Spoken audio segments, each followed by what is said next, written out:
আসসালামু আলাইকুম। Easy learning for জুনিয়র্সের পক্ষ থেকে সকলকে শুভেচ্ছা ও স্বাগত। আজকে আমরা সপ্তম শ্রেণীর বাংলা বিষয়ের বার্ষিক পরীক্ষার যে নমুনা প্রশ্ন রয়েছে তার উত্তর দেখে নিব। আমরা এর আগের ভিডিওতে বাংলার সিলেবাস দেখেছি, আজকে আমরা উত্তরগুলো শুরু করব। উত্তরের জন্য আজকে আমরা নৈর্ব্যক্তিক অংশের যে বহু নির্বাচনী রয়েছে 1 থেকে 15 এর উত্তরগুলো দেখে নিব, ঠিক আছে? পরবর্তী ভিডিওতে বাকি যে প্রশ্নগুলো রয়েছে তার উত্তরগুলো ধাপে ধাপে দিয়ে দিব। প্রথম প্রশ্ন, পিরামিড কি ধরনের লেখা? এর উত্তর হচ্ছে বিবরণমূলক লেখা। আমরা নানা রকম লেখার বৈশিষ্ট্য পড়েছি, তো পিরামিডের বৈশিষ্ট্যগুলো বিবরণমূলকের সাথে মিলে যায়। 2 নম্বর প্রশ্ন, আবুর মনে ভয় কেন? আর এর উত্তর হচ্ছে মাছ ধরতে না পারার সংখ্যায় আবুর মনে ভয়।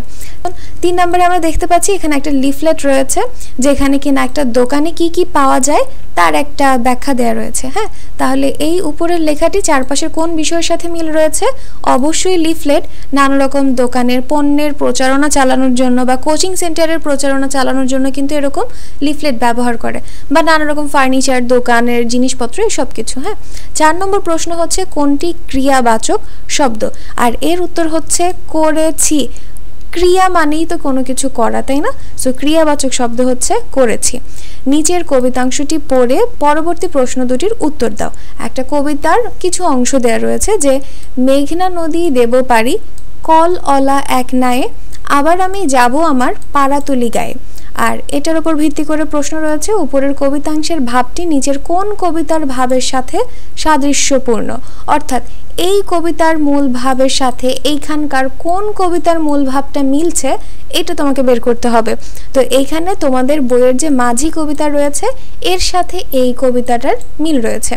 তারপর রয়েছে 6, উপরের কবিতাংশের ভাবের সাথে মিল রয়েছে যে চরণের, অর্থাৎ কোন লাইনের সাথে মিল রয়েছে? আর এর উত্তর হচ্ছে বড় হলে আমি হব খেয়া ঘাটের মাঝি। ওকে। 7 নম্বর প্রশ্ন হচ্ছে কোনটি অঘোষ ধ্বনির উদাহরণ? এর উত্তর হচ্ছে ত হচ্ছে অঘোষ ধ্বনির উদাহরণ। 8 নম্বর প্রশ্ন হচ্ছে কোনটি উপসর্গ সাধিত শব্দ? এর উত্তর হচ্ছে সম্মান। অপশন ঘ হচ্ছে সম্মান। প্রশ্ন 9, নিচের কোনটি জটিল বাক্যের উদাহরণ? এর উত্তর হচ্ছে যত দান করবে তত বেড়ে যাবে। ঠিক আছে। প্রশ্ন 10, আমার মায়ের সোনার নোলক হারিয়ে গেল বলতে কবি কি বুঝিয়েছেন? আর এর উত্তর হচ্ছে হারানো ঐতিহ্য বোঝানো হয়েছে।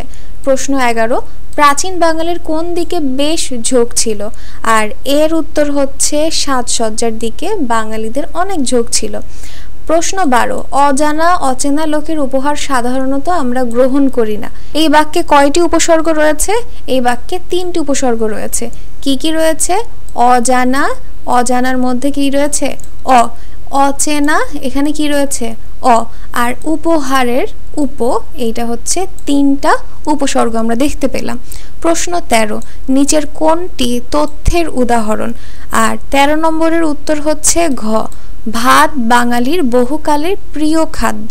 এখানে তথ্যের উদাহরণ বলতে মানে একটা বাক্য যেখানে তোমার সম্পূর্ণ তথ্য দেয়া রয়েছে, আধা আধি কোনো তথ্য না। ঠিক আছে। তারপরে 14, নিচের কোনটি সমাসসাধিত শব্দ? হাত ঘড়ি হচ্ছে সমাসসাধিত শব্দ। 9 নম্বরে রয়েছে নিচের কোনটি বিশেষ্য শব্দ? আর এটা রয়েছে সততা। ঠিক আছে। সো আমরা আমাদের যে বহু নির্বাচনে 15টি ছিল তার উত্তর দেখে নিলাম। পরবর্তী ভিডিওতে বাকি যে এক কথায় বা সংক্ষিপ্ত উত্তরগুলো রয়েছে তা আমি তোমাদেরকে ধাপে ধাপে দিয়ে দেওয়ার চেষ্টা করব, কারণ এক ভিডিওতে যদি আমি সবগুলোর উত্তর দেই ভিডিওটা কিন্তু অনেক বড় হয়ে যাবে।